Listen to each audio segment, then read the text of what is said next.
Hey guys, Ashley Houseman. Super excited 'cause today we're going to do a project at the veranda.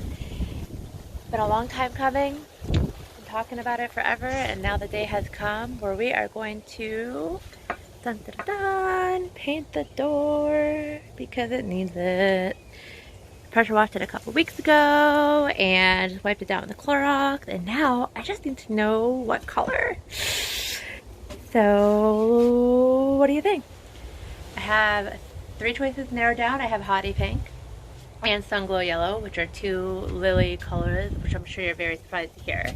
And third is Tiffany Blue. So put a post on Instagram and Facebook stories. So cast your vote because I'm headed to Home Depot in about, I have a watch on, don't know why I did that, 20 minutes.